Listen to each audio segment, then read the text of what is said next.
Hello, I'm the Nostalgia Critic guy, remember it? So you don't have to. I'm just gonna come out and say it. I hate the Flintstones. I do! I fucking hate the Flintstones! I mean, okay, I sort of respect it for being the first weekly animated show in primetime. That's pretty impressive. But the animation is bad, the jokes are cheap, the stories are forgettable, and the characters just aren't that interesting. They're boring as hell. The only cool thing about it was those household appliances that were used from prehistoric animals. That was it. I've heard of lamer gimmicks to base a movie on.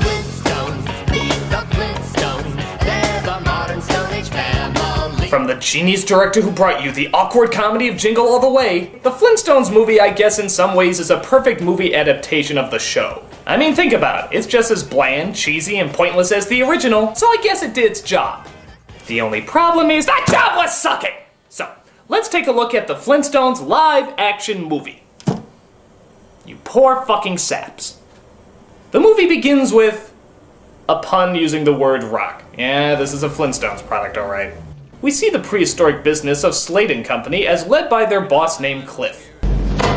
Long live the fighters! Yes, that is the guy from David Lynch's Dune. And joining him is Halle Berry, in yet another role she'll regret after winning an Oscar. Right now, I have a vision of you and me dripping with coconut oil on a beach in Acapulco with Mr. Slate's fortune to keep us company. Sounds like a typical visual from Twin Peaks.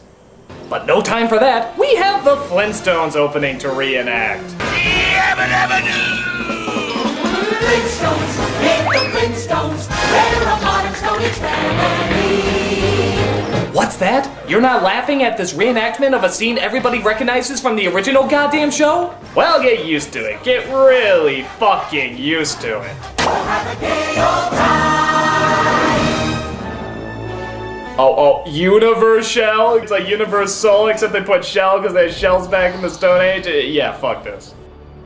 Wait a minute. That fucking poster said we were seeing Tar Wars. I want to see Tar Wars. I don't care if it's even just two people drowning each other. It's gotta be more entertaining than this. There's a town I know where the hipsters go called Bedrock. So we see Fred Flintstone and Barney Rubble, played by John Goodman and Rick Moranis. Barney is excited because Fred just gave him a loan to finally go and adopt his own son. Why? Insert Baron Betty joke with some sort of rock pun here.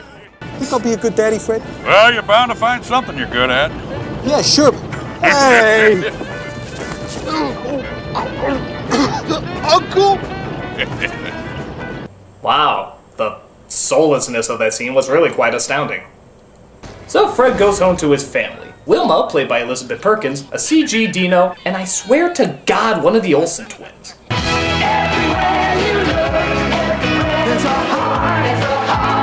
So Fred confesses to Wilma that he took some money out to help the Rubbles, as Wilma, it turns out, is very proud of him. What you have just done for the Rubbles is the sweetest, most generous thing I ever heard.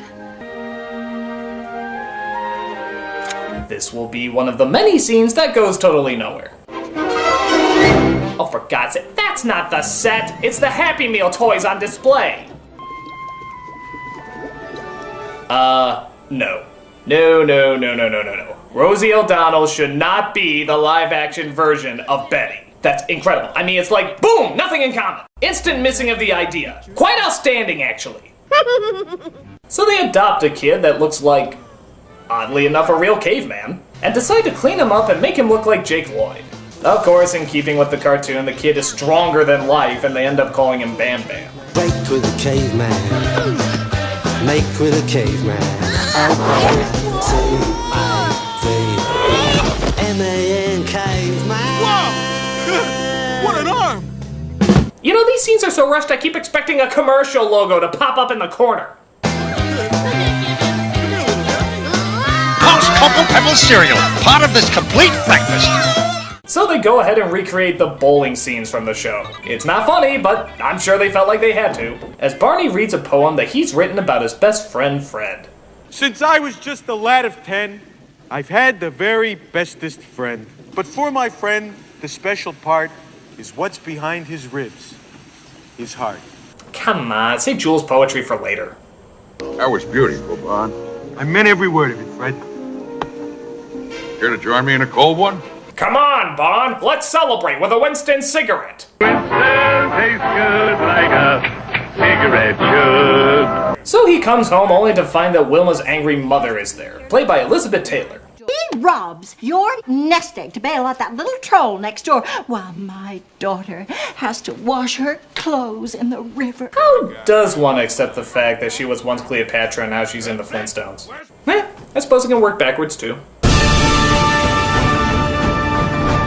So after another, 2 minutes of a scene that doesn't go anywhere, we cut to the next day where their boss Cliff has an exciting announcement. Today, I am here to formally announce the creation of Slate & Company's Executive Placement Program. Hold your questions, please. Monkey! An aptitude test will be given, granting one of you the opportunity to crawl out of the primordial ooze and be somebody! A vice president at Slate & Company. Ah, yes. I remember when my boss at my old job used to come down and spontaneously offer the vice presidency to one of the lower class. Unfortunately, I didn't get it, but I showed him.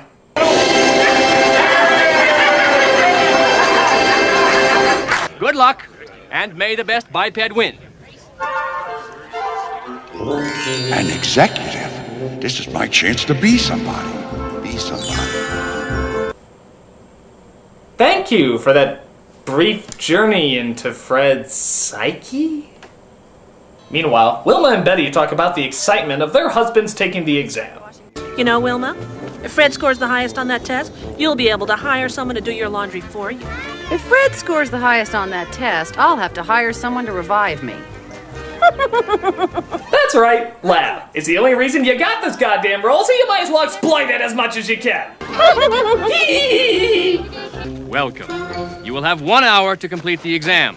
Please carve all answers with a well-sharpened number 2 chisel.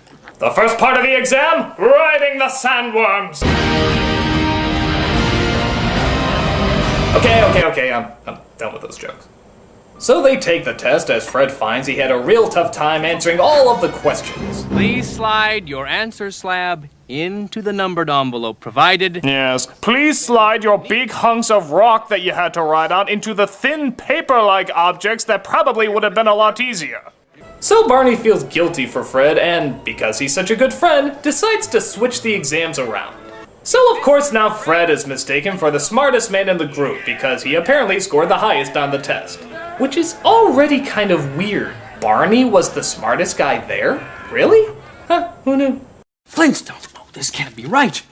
He must have cheated. He's dense. He's witless. He's perfect. Actually, how does this plan work? They're looking for the biggest moron to be a patsy by hiring the smartest person that the test determines? That's like saying we gotta find the dumbest person who can't put anything together. Let's look at this MacGyver fellow.